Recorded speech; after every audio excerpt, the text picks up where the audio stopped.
My name is Kwabena Chenche. Many thanks for joining us here on Newses. Now, the Global Monitoring Report released by the World Bank and International Monitoring Fund in 2013 shows that while urbanization helps people out of poverty, it can also lead to the burgeoning growth of slums, crime, and violence by extension. Now, in the capital Accra alone, 43% of the urban population lives in slums. Today, we tell you a story of a young man nicknamed Thousand Voices, who tells the story of how poverty and the lack of opportunities in the slums of Kokomba pushed him into a life of crime. 1,000 Vices, as he is popularly referred to in the slum, says he could have been an accomplice to the murder of the late Member of Parliament, J.B. Dankwedu, but for his repentance. Now, he has reformed from his bad ways, but he maintains life continues to be tough and distressing for himself and the several others who live in slums like his scattered in the capital, Accra. Here's a report by Favor Nunu. Urban growth and increase in urban slum amounts to competition for limited job opportunities. Kokumba is one of such slums in the heart of Accra, offering shelter to thousands of migrants from all walks of life. This slum, however, has a reputation for hosting some of the most hardened criminals in the city. Meet Osman Moro, an ex-convict who served a 7-year jail term at the Insawa maximum prisons. Here we come, as you know, like hustling food. Everybody who is here is hustling. No one is here, I would say, is rich or something. Everybody is here is hustling. Mostly the landlords and the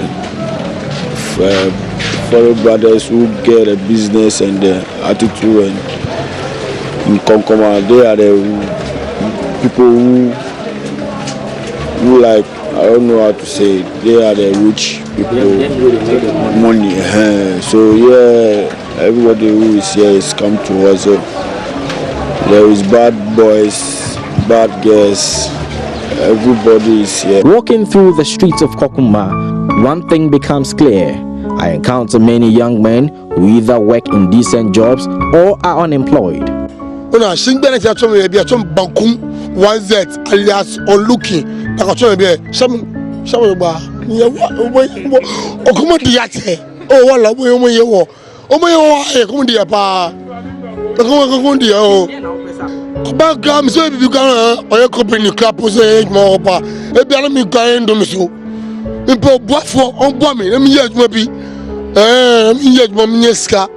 Jimmy, on the other hand, is a budding talent in the movie industry and finds the stereotype against slum dwellers from Kokumba inappropriate. Being in Konkoma here, Konkoma is like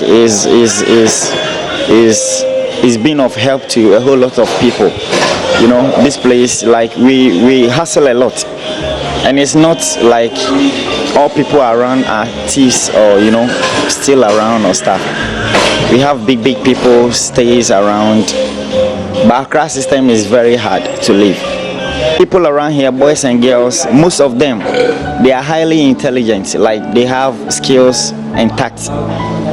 Some are talented, like to act movie, to sing music, to dance. I have a lot of them. I'm sitting down with them, like, having a chat with them, trying to make a rehearsal group so that we start rehearse with someone or two, because they are here with bad people, but they are not bad people. They have aim, but due to family backgrounds, finance and stuff, some of them they are orphans without parents, so there's nowhere to go, nowhere to sleep. You need to come to Konkoma, and when you are here, they think that's what you do.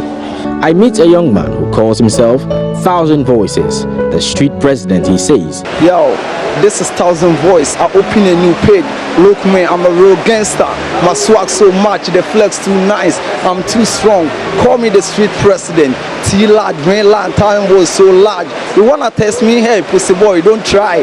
Don't cross the line. Stand there and watch. We Wiz Khalifa, every Thousand Voice, the street president. Take my wallet, everything be your own. Your man a real gangster. Rap so funny. I'm oversized. I'm G, but some say I'm beast. Gangster boy, He claims he was friends with Daniel Asidu, the young man who confessed to murdering the late J.B. Dankwedu, MP for Ibuakwa South. Daniel. I know him. How many years you know Daniel? Oh, I know Daniel keep long. I come Accra like 28. 2008. 2008, yeah. And I come he be the first friend I meet in Accra here, so I live with him like so many years. Where they can't catch him. As they catch him, you shock say they catch him, or as they go operate, he mention give you say someone give me contract or something. Where they go town camp. It be so, they go town camp. No, me I can't stay in this wood. I need to day Medina. Sometimes I feel go in there and I need to they come right there. And why he come right there like 2 weeks we day, like the 3 weeks time we the wash. So I go dry the thing I can't I see say no, police can't arrest them. We later on they take and go where we go there where they go talk say if it that moment we self we don't know, I don't know work with him. Everybody they go in mission, not together. So as a catch him like that, where you hear say he be kill him, how you feel like? I mean, someone you know say be your friend. He's a good guy and he's a cool guy. If someone talks say the boy is a bad boy, he said you know believe. I will believe say only because of we no get sponsorship that is bring all of these things. He blames the youth involvement in crime on the high unemployment and lack of opportunities from the private sector. Voice in Bariba became very emotional at this point in our conversation, as he told me that he did not want to cry on camera. We paused for a while before we proceeded. The situation we need to go on. That is why man I do this thing, all these things. Like like that, we can't do this. Why somebody go find things can put that and we go take it one day? Why? Because of right now, if I get 10 cities, I feel chop on like 3 days. I'm a big boy, I have not. So, Daniel, I pray for him. He admits to having engaged in several crimes, including carjacking, but claims it's all in the past now as he works as a tattoo artist. You see the way I'm doing myself. If I'm working, everybody in this Accra here, everybody has seen me as a bad boy. I'm not a bad boy. So, I've been a bad boy before, but now I repent. Give your life to Christ or to Allah? To Allah. Yeah. And then I say, don't condemn others and God will not condemn you. That is chapter 7 verse 1. Don't condemn others.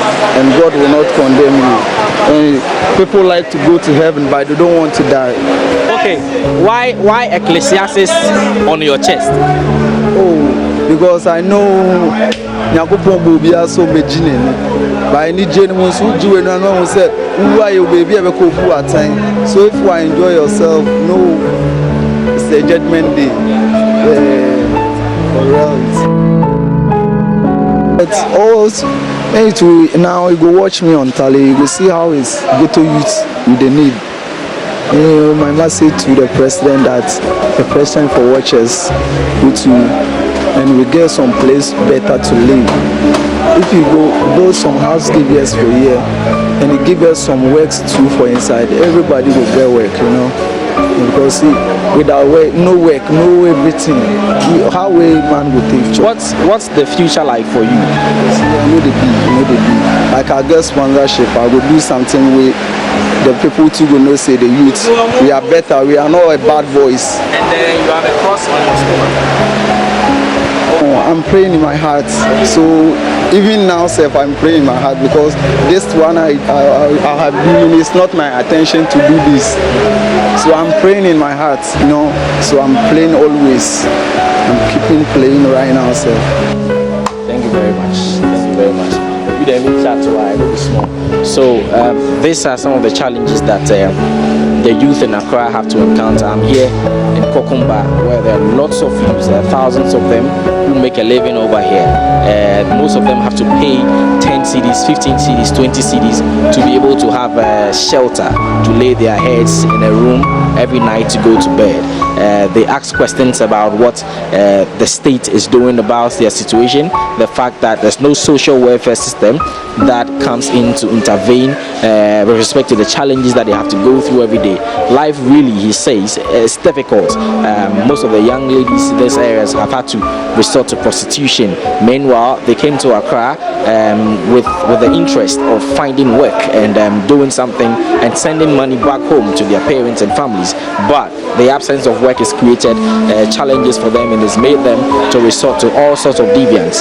Their call as a government should just come in and assist them by way of creating the opportunities or the enabling environment for jobs to be available for them to work, or for them to be able to create their own jobs, for them to be able to access capital and do their own jobs or start their own jobs that will sustain their livelihoods. We're coming to you here from Kokumba in Accra. My name is Favor Nuno, reporting for Joy News.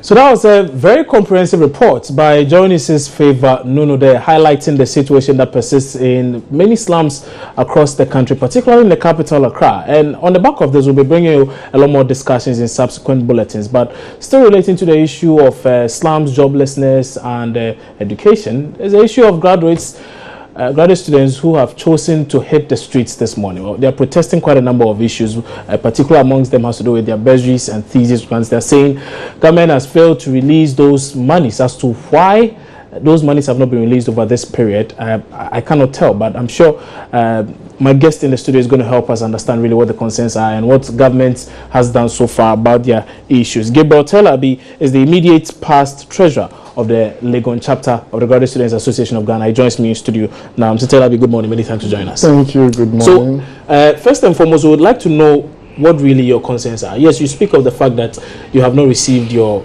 bursaries and thesis grants. Beyond that, what are the issues? Yeah, I think this is basically about research and graduate education, or let's say tertiary education in general. I think government every year gives graduate students bursaries and thesis grants to, the bursaries is used to assist education at the tertiary, that is graduate school level, and the thesis grant is given to those who are doing research degrees, postgraduate degrees in research. So it costs a lot to do research, especially if you are in the sciences, but so this just comes as a peanut to support your education as far as graduate postgraduate research is concerned. So basically that is what the thesis and bursary grants are about. How much is this money you speak of? Yeah, the bursaries last year was around 450 cedis per student. Per year? Yes, for the whole academic year, 450 Ghana cedis. Then the thesis, if you are doing a research degree, they have to add the thesis. So PhD students were taking 910 cedis. MPhil is those who are doing research degree. They take around 710 cedis. And then those doing MBA, which is both taught and research degrees, are also receiving 590 cedis.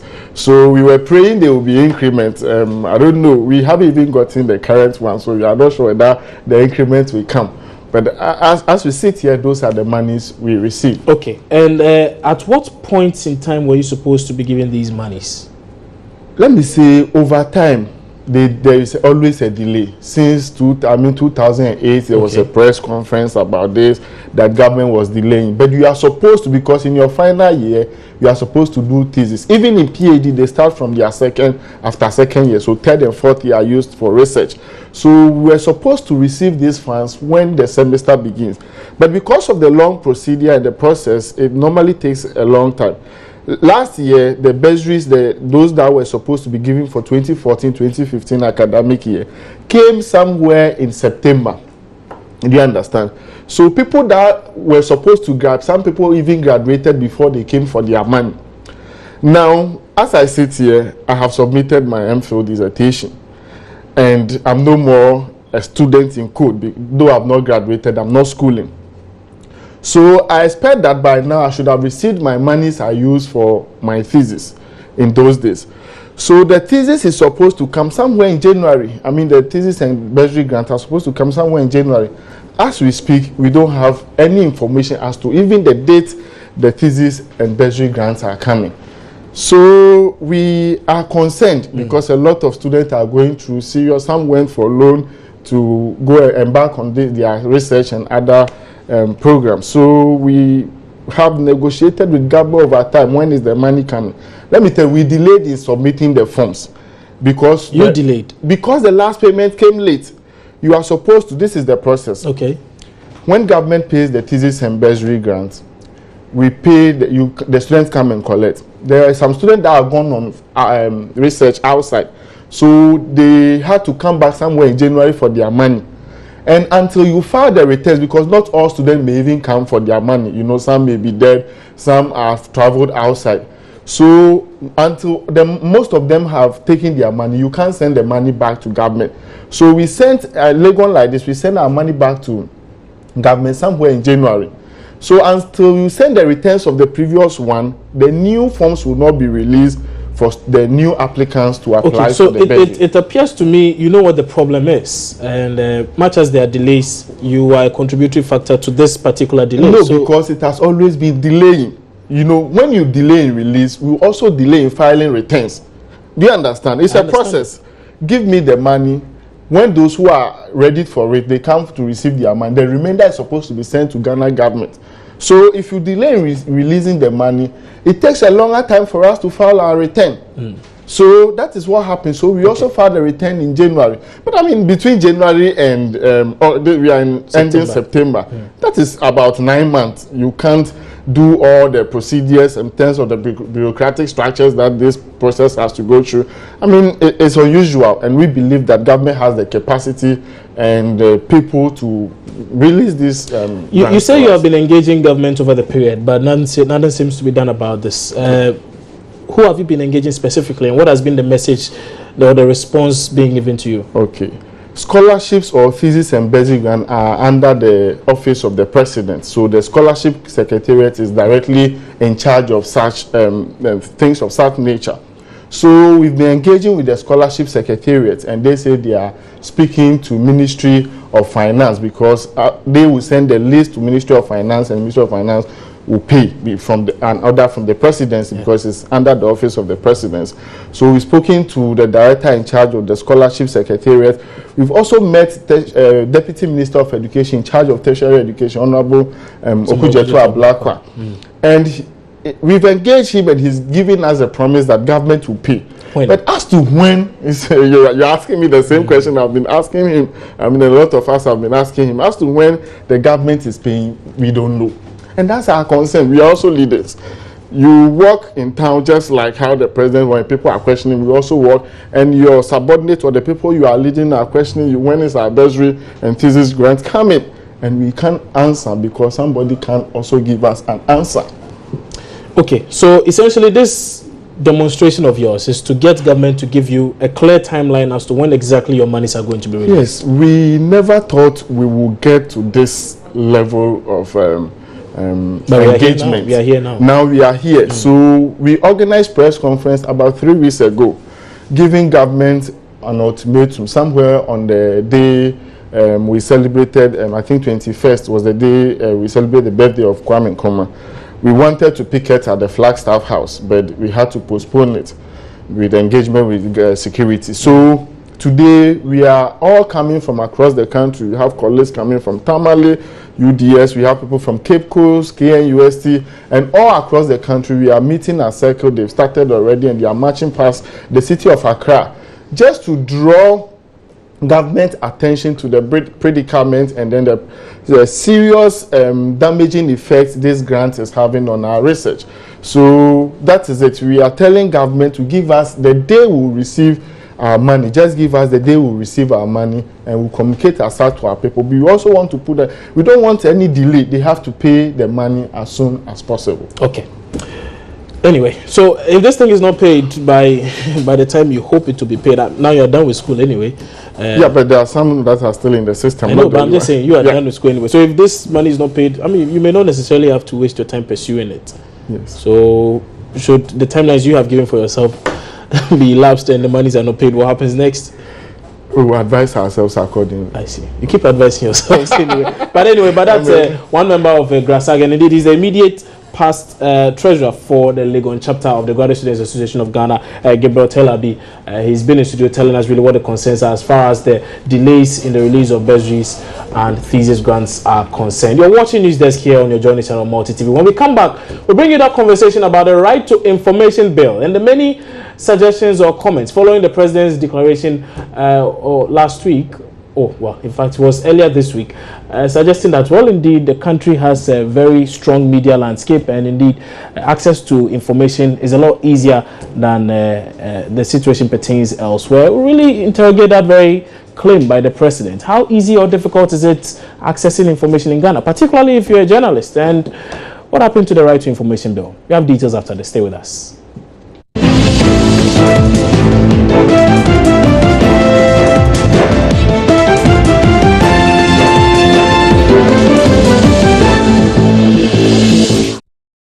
Thanks for staying with us here on News Desk. Now, information empowers people, and as much info as possible on the SDGs should be made available to citizens. The exact words of President John Dramani Mahama at a UNESCO event in commemoration of the new International Day for Universal Access to Information in an event held in Paris on September 26. But is that really the case here in Ghana? Is access to information, particularly for journalists in the country, as easy as is being suggested?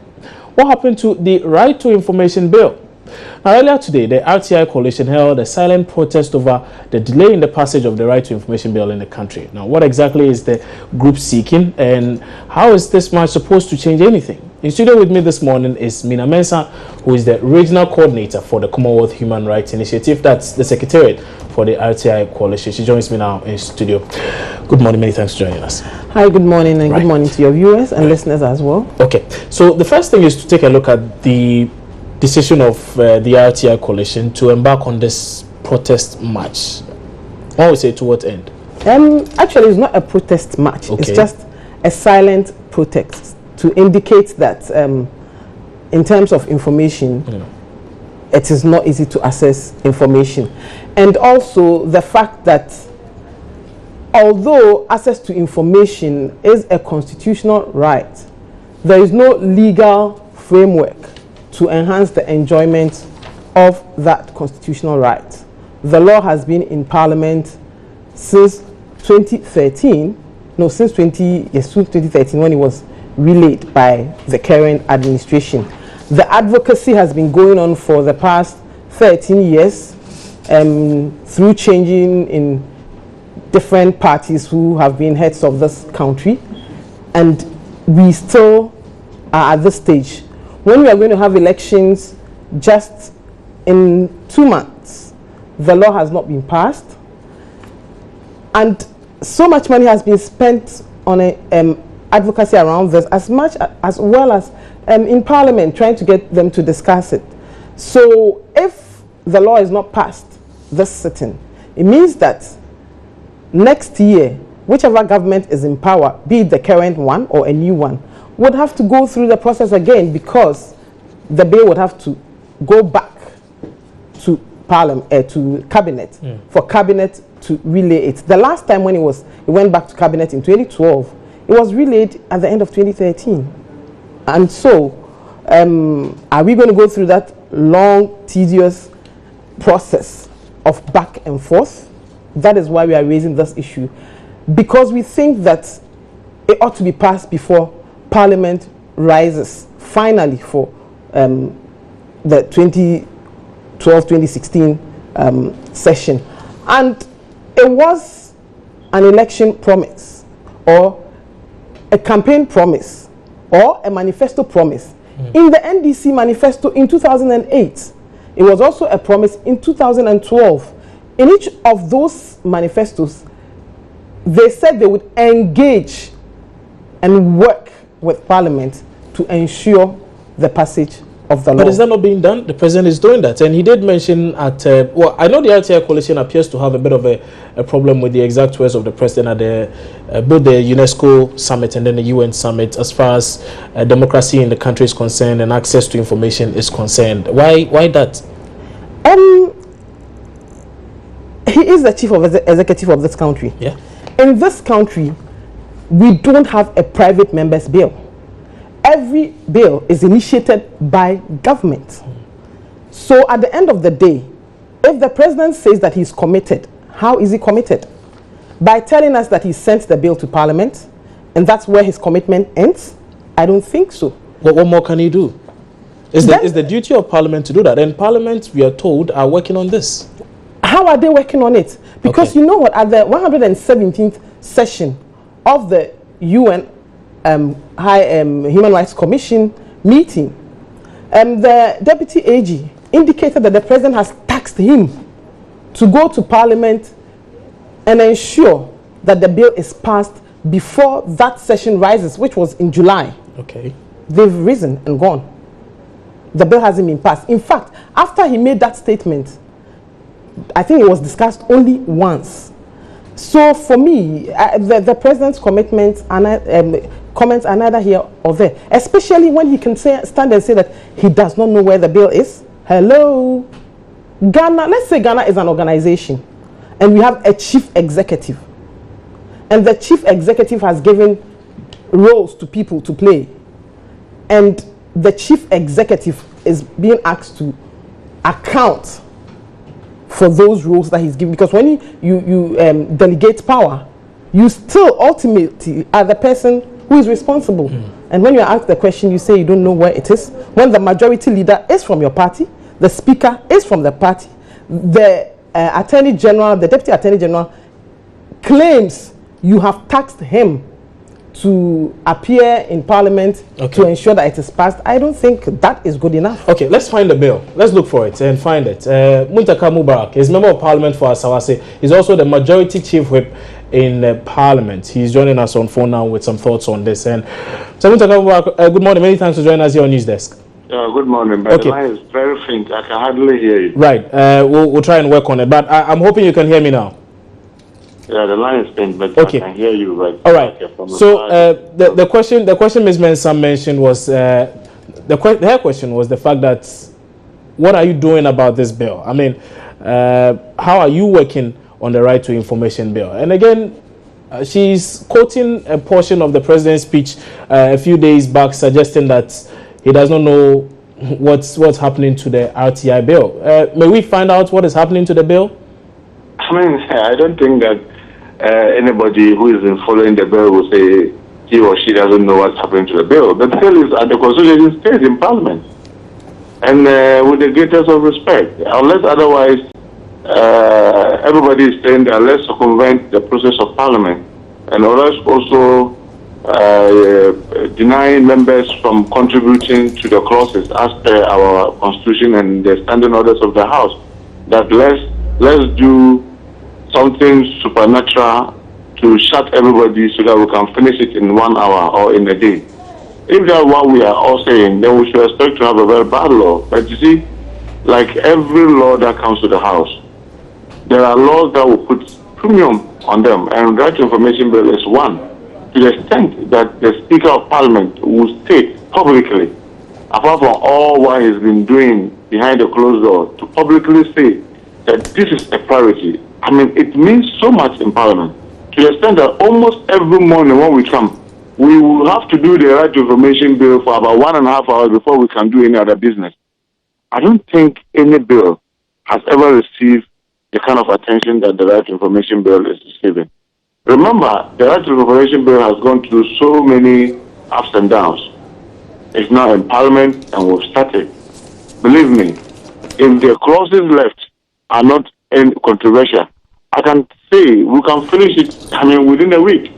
So long as members will want to debate the clauses, we will not be able to shut members and say that, look, only one person will speak and then we'll move on.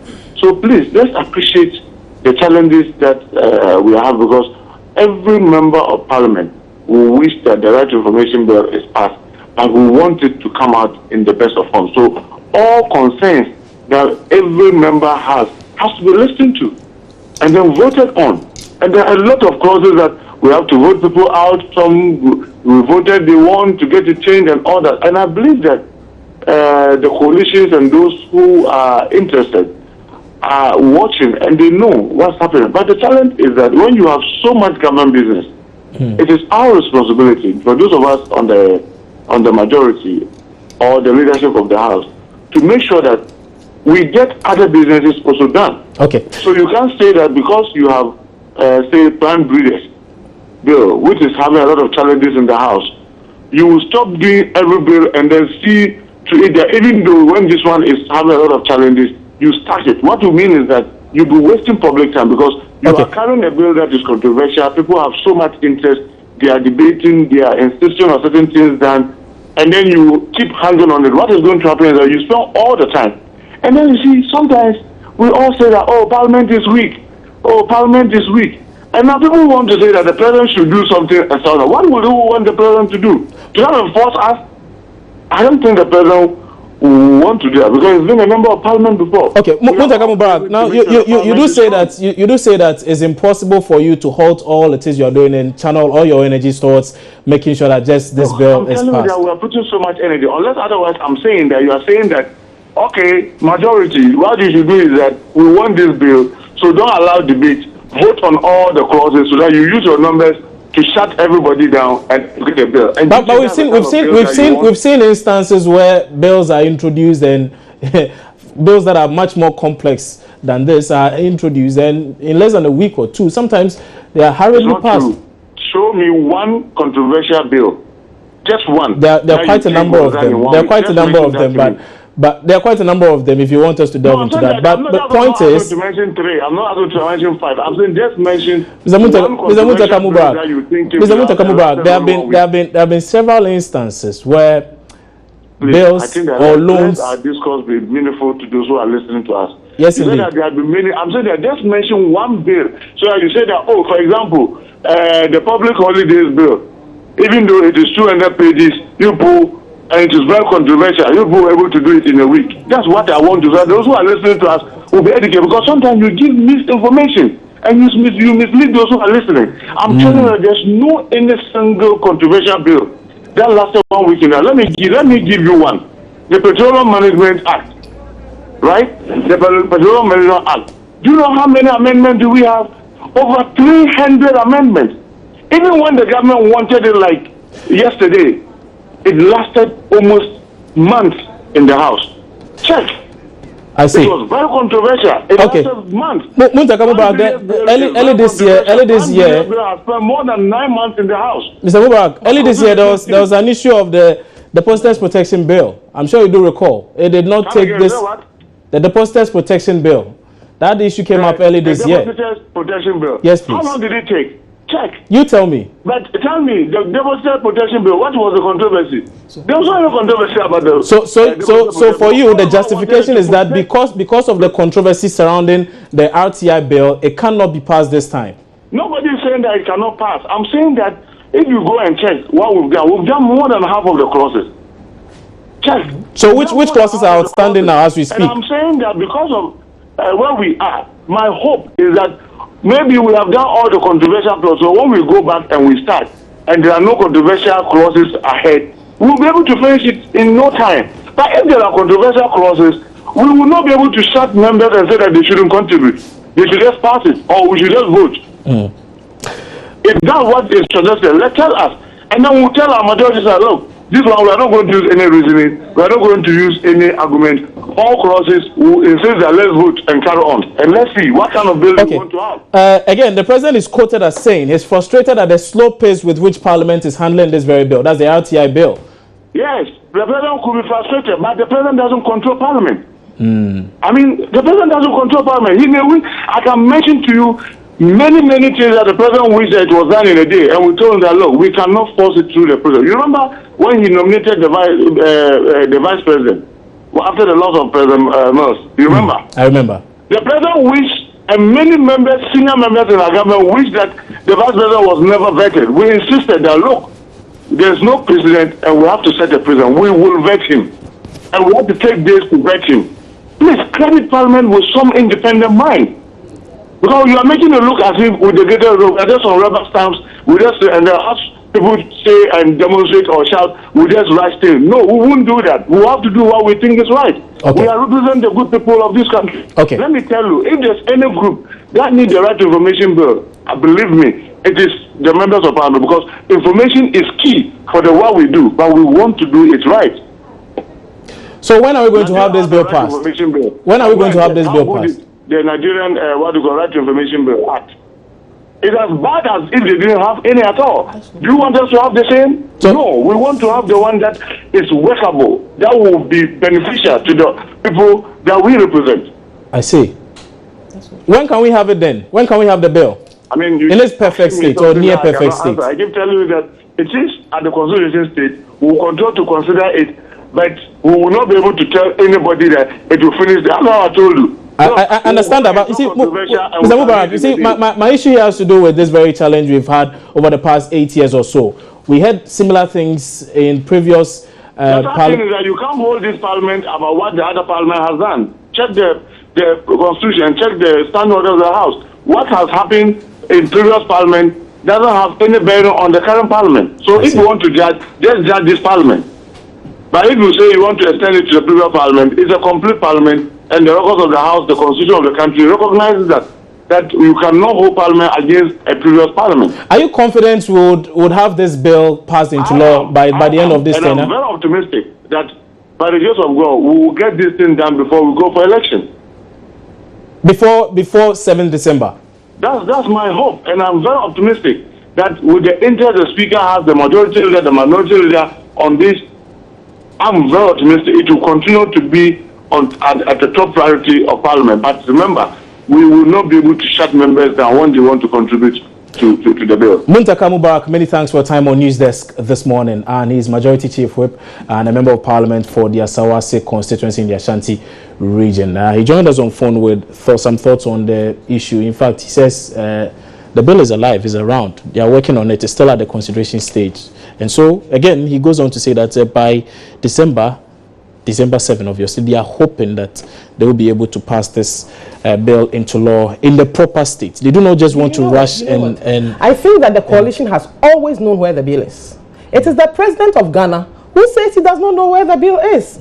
So it is not about whether we as a coalition know. We know where the bill is. We know because we've been sitting with them each time they were discussing it. And trust me, he's saying that they gave it priority. They gave it a month's priority. After that, that's it. So just 1 month? 1 month. They were for about a month, and we were following it daily. Even when members raised issues, and we tried to engage them so that we could sort out those issues, the very members who raised the issues did not even attend the meeting. So Honorable Muntaka is saying that we want to stampede Parliament. I'm sorry. You've had the bill with you since 2012. We are in 2016. Or, okay, let's say we had elections in 2012. So 2013. 2013. So went back 3 years. Yes. So are we stampeding you within the 3 years? Maybe it depends on the bulky nature of the document. The bill has about 68 clauses.